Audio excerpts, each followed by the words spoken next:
Hello students, Wasim Syed स्वागत है आपका एक बार फिर से हमारे और आपके प्यारे से यूट्यूब चैनल के ऊपर, जिसमें आज हम लोग सीखने वाले हैं 7th स्टैंडर्ड का mathematics subject according to Oxford Inspire syllabus. तो ऑक्सफोर्ड इंस्पायर सिलेबस के अकॉर्डिंग जो चैप्टर नंबर 6 है, दैट इज अलजेब्रिक एक्सप्रेशन, वो आज हम लोग सीखने वाले हैं। तो बेसिकली एक्सरसाइज 6A पूरा आज हम लोग यहाँ पे सॉल्व करेंगे और उसके कांसेप्ट सीखेंगे। तो एक्सरसाइज 6A में जो फर्स्ट क्वेश्चन है हमारा वो है identify the variable and constant. कुछ इक्वेशन दिए हम लोग को, अलजेब्रिक इक्वेशन दिया और उसके अपने को उसमें कांस्टेंट कौन से हैं और वेरिएबल्स कौन से हैं, ये हम लोग को आइडेंटिफाई करना है। तो बेसिकली तीन चीजें होती है किसी भी अलजेब्रिक एक्सप्रेशन में, तीन चीजें होती है, होता है कोएफिशिएंट, दूसरा होता है वेरिएबल और तीसरा होता है कांस्टेंट। तो सबसे पहले समझ लेते हैं कि तीनों चीजें क्या होती है। देखो, अगर कोई भी अलजेब्रिक एक्सप्रेशन का हम लोग एग्जांपल लेंगे, जैसे कि 2x 7, ये एग्जांपल है, 2x 7 ऐसा एग्जांपल दिया रहेगा।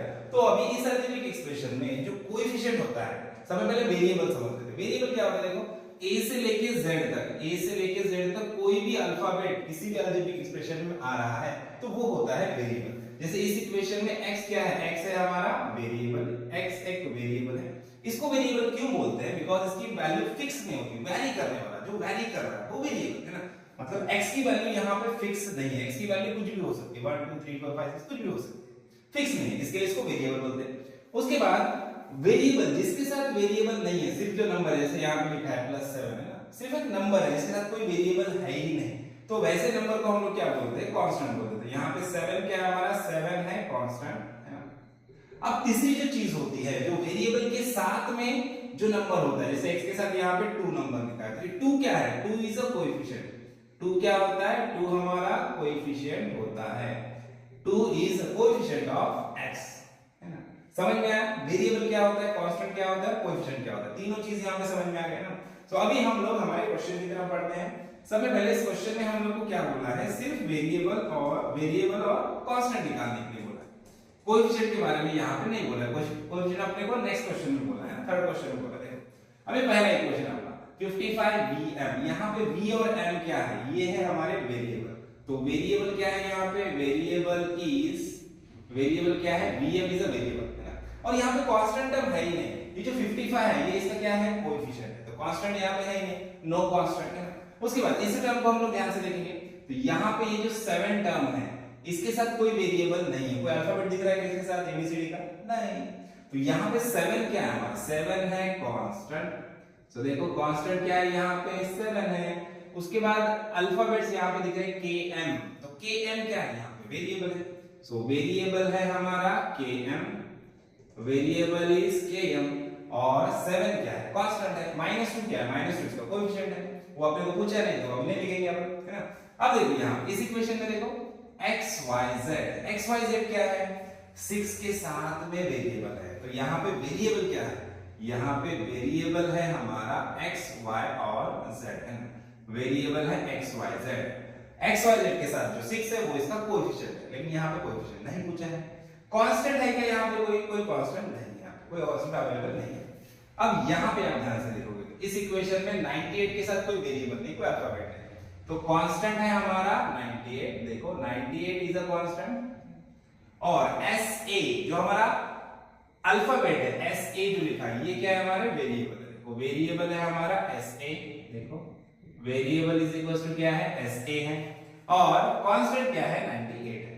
अब यहाँ पे आप ध्यान से देखो तो यहाँ पे कोई वेरिएबल नहीं है, सिर्फ एक कांस्टेंट टर्म है, ये कांस्टेंट है जो कि है 90, कोई वेरिएबल प्रेजेंट नहीं है। समझ में आया? तो यहाँ पे हमारा क्वेश्चन नंबर 1 खत्म होता है। नेक्स्ट क्वेश्चन देखते हैं, क्वेश्चन नंबर 2 में क्या दिया अपने को, write the number of terms in the given algebraic expression. So ये जो गिवन अलजेब्रिक एक्सप्रेशन है इसमें कितने नंबर ऑफ टर्म्स है ये हम लोग को फाइंड आउट करना है। तो अब नंबर ऑफ टर्म्स और नंबर ऑफ वेरिएबल्स में बहुत सारे स्टूडेंट यहाँ पे कंफ्यूज होते हैं, तो ध्यान से देखना। अब नंबर ऑफ टर्म्स कब सेपरेट होते हैं, ये सब में पहले ये समझ लो, जब भी अलजेब्रिक एक्सप्रेशन में इधर प्लस या माइनस आएगा तो नंबर ऑफ टर्म्स सेपरेट होंगे, है ना। जैसे कि फॉर एग्जांपल अगर तुम इस अलजेब्रिक एक्सप्रेशन को देखोगे तो y² + x² आएगा, मतलब यहाँ पे टर्म सेपरेट होगा, ये एक टर्म है और ये एक टर्म है, यहाँ पे दो टर्म्स है। लेकिन यहाँ पे आप ध्यान से देखोगे पहले क्वेश्चन में 3ab² c दिया है, मतलब a b² और c ये सारे के सारे मल्टीप्लिकेशन में, इधर भी किसी के बीच में प्लस या माइनस नहीं आया, मतलब ये पूरा का पूरा क्या है, सिंगल टर्म। समझ में आया? अगर यहाँ पे 3a + b² c रहता तो 2 टर्म्स हो जाते। 3a plus b square plus c रहता तो 3 टर्म्स हो जाते। समझे? प्लस या माइनस आएगा तो टर्म सेपरेट होगा। अगर एक साथ तुम a से लेके z तक पूरे अल्फाबेट लिख दो, लेकिन वो मल्टीप्लिकेशन में अगर है या डिवीजन में है तो वो टर्म्स अलग नहीं होगा, एक ही टर्म रहेगा, है ना। जैसे कि यहाँ पे 3ab स्क्वायर c ये एक ही टर्म है ना, तो यहाँ पे 3ab स्क्वायर c ये एक ही टर्म है, तो यहाँ पे कितने टर्म्स है? 1 टर्म ओनली। अब यहाँ पे आप ध्यान दो, यहाँ पे 2 टर्म है y square plus x square, बीच में प्लस आ गया, टर्म सेपरेट हो गया। सो पहला टर्म क्या है हमारा? फर्स्ट टर्म है हमारा y स्क्वायर और सेकंड टर्म क्या है हमारा? x square. टोटल कितने टर्म्स है? 2 टर्म्स है। उसके बाद यहाँ पे प्लस है, 3a पहला टर्म, 5a दूसरा टर्म, है ना। तो फर्स्ट टर्म क्या है हमारा? 3a और सेकंड टर्म क्या है हमारा? सेकंड टर्म है हमारा 5b। 2 टर्म्स है यहाँ पे। इस इक्वेशन में देखो यहाँ पे प्लस और प्लस, मतलब ये एक टर्म, ये दूसरा टर्म और ये तीसरा टर्म। कितने टर्म्स है? 3 टर्म। पहला टर्म है xy, दूसरा टर्म है हमारा y स्क्वायर और थर्ड टर्म है हमारा 7y। इधर ध्यान दो, -6, माइनस तो आया है 6, लेकिन इसके आगे किधर भी प्लस माइनस नहीं है। पहले होगा माइनस तो उससे कोई फर्क नहीं पड़ेगा। ये देखो 6m² np, 6m² n और p सब मल्टीप्लिकेशन है ना, किधर भी प्लस या माइनस नहीं है, मतलब ये पूरा का पूरा क्या एक ही टर्म है, ये एक ही टर्म है, ये पूरा का पूरा -6m² np क्या एक टर्म, यहाँ पे एक ही टर्म है ना। समझ में आया? चलो नेक्स्ट क्वेश्चन देखते हैं। क्वेश्चन नंबर 3 में क्या दिया है हम लोग को? 3 में हम लोग को क्या पूछा है? Right the coefficient of the terms. जितने भी अलजेब्रिक एक्सप्रेशन में जितने भी सारे टर्म्स है सबका अपने को कोएफिशिएंट लिखना है। अभी कोएफिशिएंट क्या होता है? अभी हम लोगों ने थोड़ी देर पहले समझा क्वेश्चन नंबर 1 में। तो कोएफिशिएंट क्या होता है? जो भी वेरिएबल के साथ में जो नंबर रहेगा वो कोएफिशिएंट होता है। अब यहाँ पे टर्म्स कितने? 2 टर्म्स है। पहला टर्म है हमारा 5d। अब 5d में कोएफिशिएंट क्या है? कोएफिशिएंट इज 5, है ना। यहाँ पे कोएफिशिएंट क्या है? 5 है। 5 is a coefficient of d, है ना। 5 कोएफिशिएंट है d का। दूसरा टर्म आप देखोगे 7md। 7md में यहाँ पे md का कोएफिशिएंट क्या है? कोएफिशिएंट है 7, है ना। यहाँ पे कोएफिशिएंट क्या है? 7 है, जो कि md का है। इधर देखो 1 2 3 टर्म्स है। जो पहला टर्म है हमारा -78t²। यहाँ पे कोएफिशिएंट क्या है?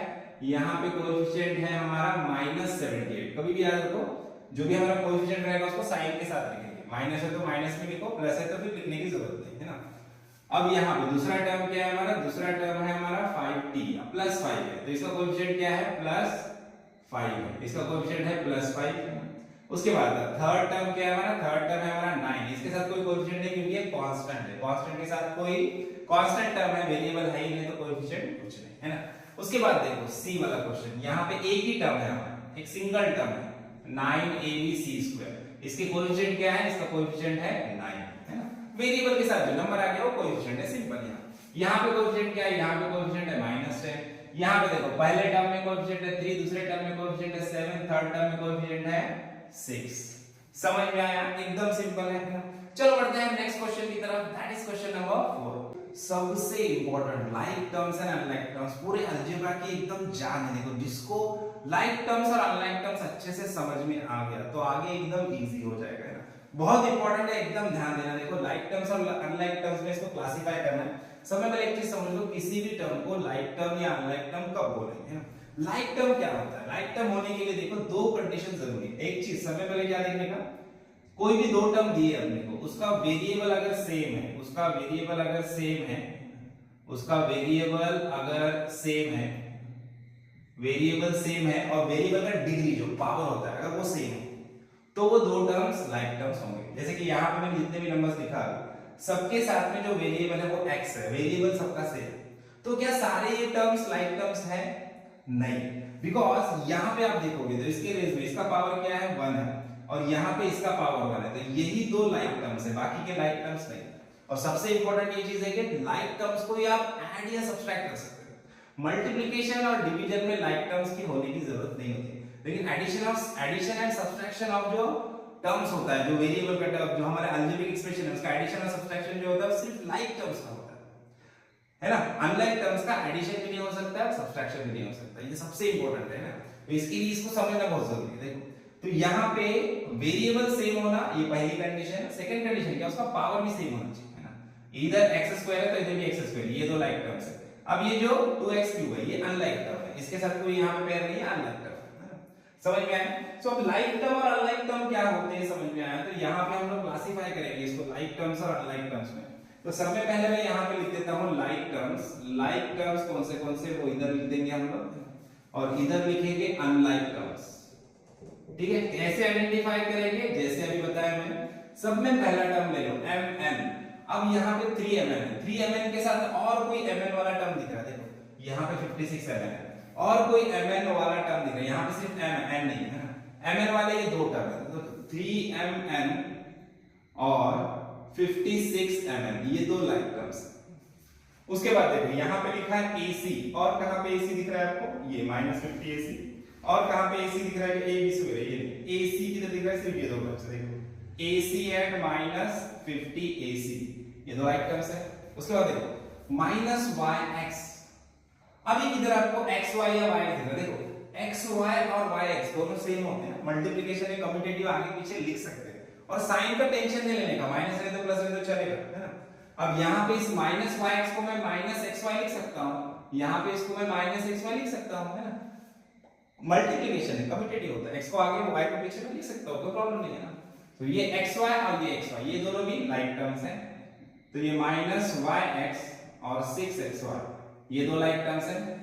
उसके बाद देखो 89x स्क्वायर, अब x स्क्वायर वाला टर्म किधर दिख रहा है? ये वाला रहा देखो, सो 89x स्क्वायर और हमारा -x स्क्वायर ये दोनों लाइक टर्म्स हैं।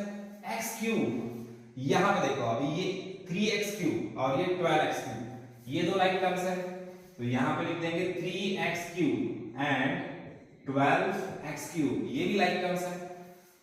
अब उसके बाद 56mn हो गया हमारा, 6x, अभी 50m, m के साथ कोई m वाला टर्म अपने को दिख रहा है? कोई नहीं, इतने ही टर्म बचे, m वाला टर्म नहीं है, मतलब 50m क्या है? ये अनलाइक टर्म है, m वाला कोई टर्म नहीं आपके पास, mn वाला टर्म था, सिर्फ सिंगल m वाला कोई टर्म नहीं है। अब सिमिलरली यहाँ पे देखो 6ab स्क्वायर, ab स्क्वायर वाला टर्म किधर दिख रहा है? ac था, ab स्क्वायर नहीं है, तो यहाँ पे ये भी अनलाइक टर्म है, 6ab स्क्वायर अनलाइक टर्म है। 7x सिंगल, सिर्फ x वाला टर्म किधर है? x क्यूब है, x स्क्वायर है, xy है, लेकिन सिंगल x किधर मिली है? तो यहाँ पे 7x का भी टर्म अनलाइक है, और ये -a+b तो ये अनलाइक टर्म है, ऐसा कोई टर्म उधर है ना, तो ये अनलाइक टर्म्स आ गए, ये लाइक टर्म्स आ गए।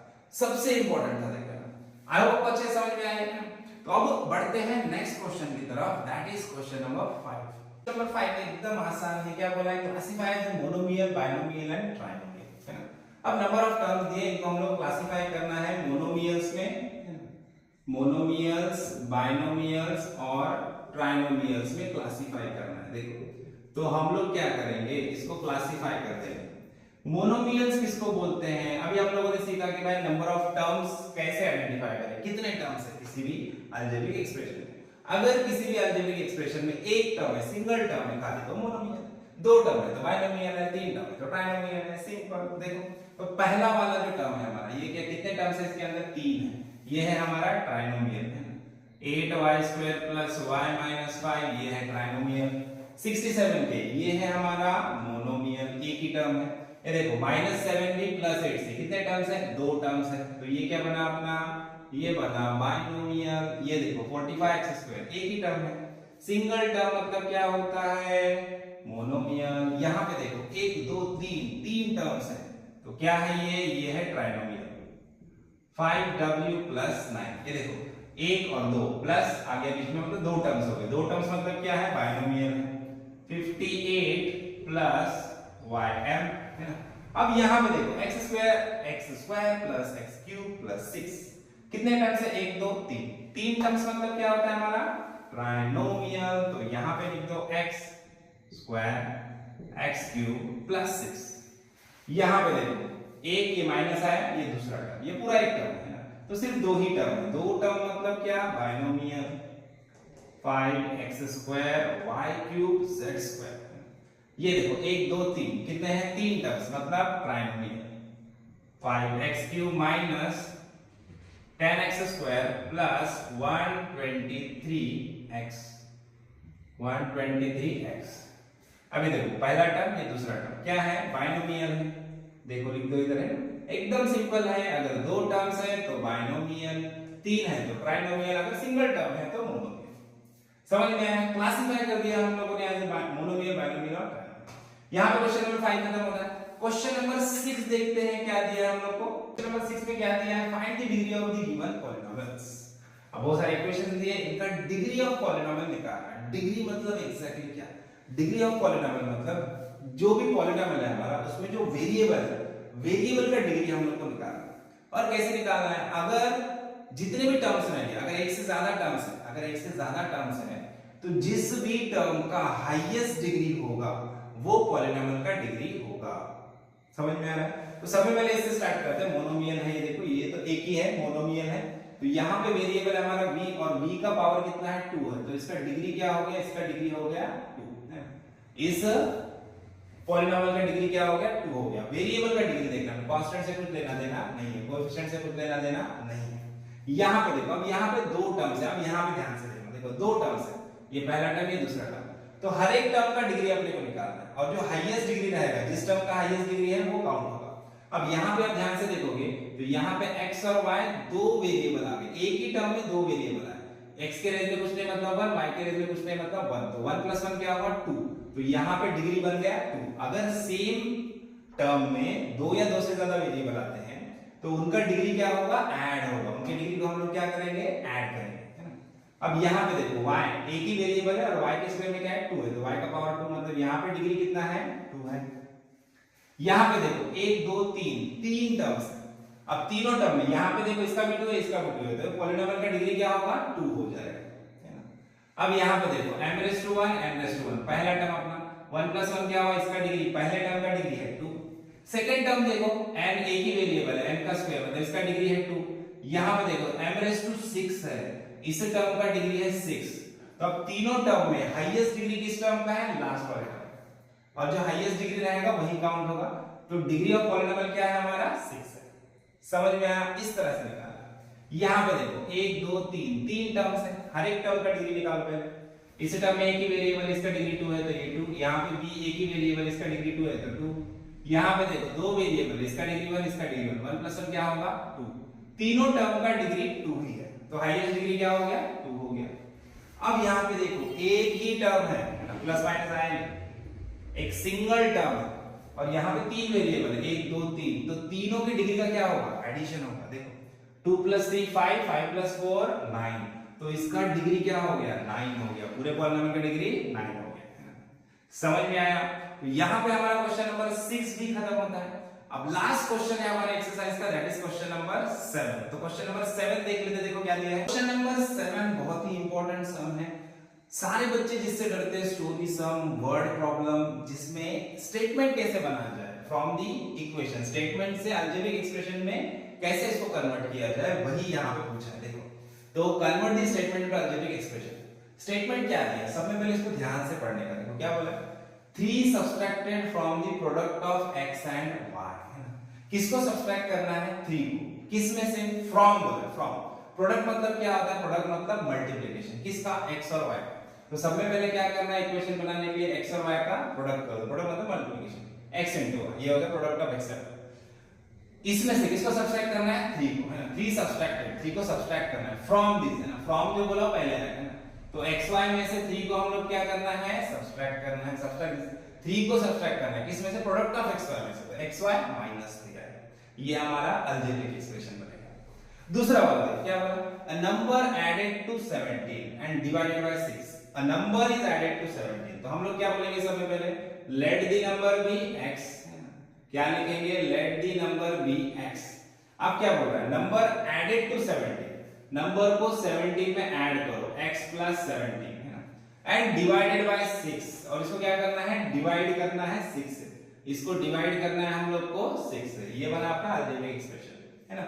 अब इसमें देखो, half of a number subtracted from 12। half of a number मतलब let the number be क्या बोलेंगे? x। यहाँ पे लिखेंगे हम लोग let the number be x, है ना। हमारा नंबर क्या है? x है।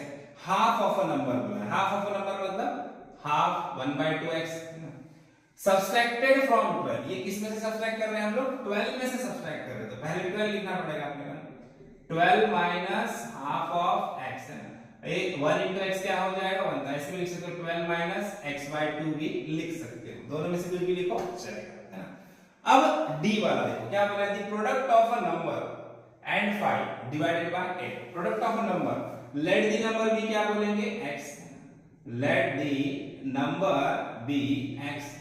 अब क्या बोला, product of a number and 5, product of a number मतलब x और 5 मतलब क्या हो गया 5x डिवाइडेड बाय 8, मतलब डिवाइडेड बाय क्या करना है, इसको 8 से डिवाइड करना। अब लास्ट देखो 6 times a number added to 45, इसका इधर करता हूं, देखो 6 टाइम्स अ नंबर, तो सब में पहले क्या लिखेंगे अपन, let the number be x, let the number be x, number हमारा x है।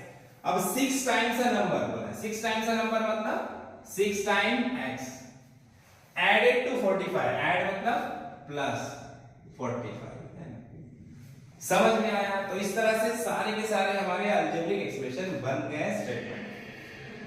आई होप आपको प्रॉब्लम अच्छे से समझ में आया है, वीडियो अच्छा लगा है, सारे कंसेप्ट आपके अच्छे से क्लियर हुए हैं।